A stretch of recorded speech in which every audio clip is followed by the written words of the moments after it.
Unsung হিরোদের কোনো কথা আমরা শুনতে পাচ্ছি না বাংলাদেশে।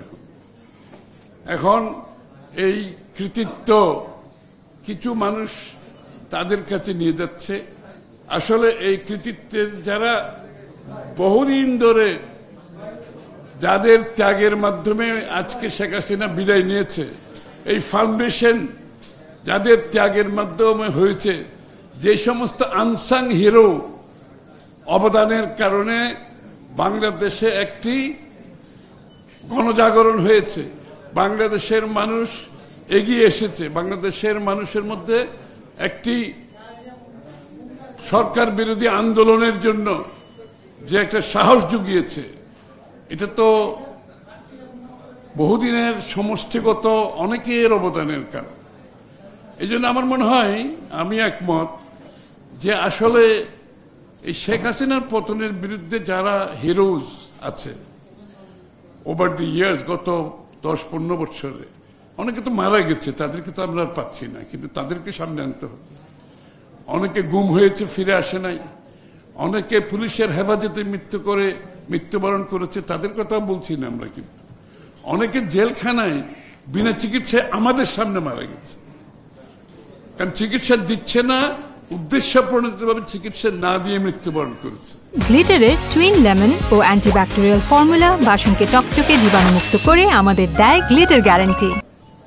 তাদেরকে আমরা কিন্তু তাদের কোনো মেনশন নাই, কিন্তু এখানে অনেকে 16-17 বছর ধরে জেলে ছিল, তাদেরও কোনো মেনশন নেই।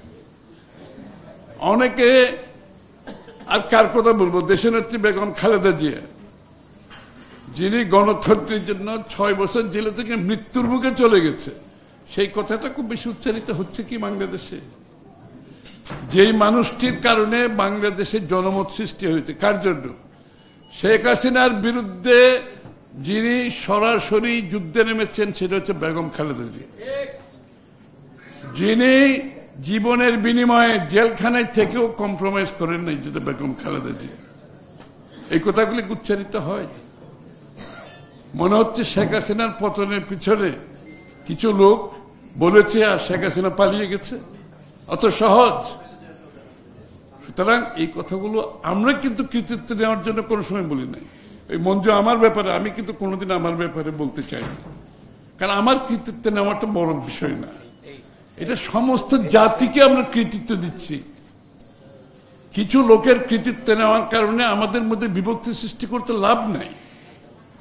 আমি কৃতিত্ব নেওয়ার জন্য যে আমি জাতিকে বিভক্তি করি, সেটা কি ভালো কাজ হবে? তো যারা এই কাজগুলো করছে তারা তো শুধু জাতিকে বিভক্ত করছে। শেখ হাসিনার পতনের পিছনে সমস্ত জাতির বিভিন্ন পর্যায়ের মানুষ, সাংবাদিক সহ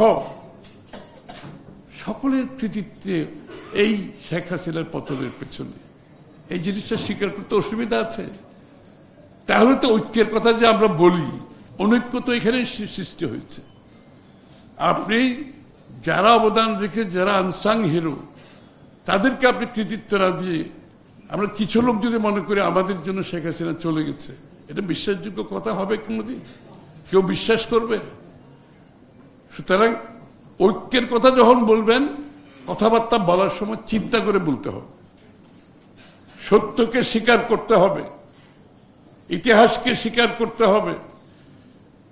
যে মানুষগুলো ত্যাগ স্বীকার করেছে, চলে গেছে, যারা বেঁচে আছে, স্বীকার করতে হবে। এককভাবে কোনো দেশ এগুতে পারে না, এখানে আমাদের জাতীয় ঐক্য দরকার।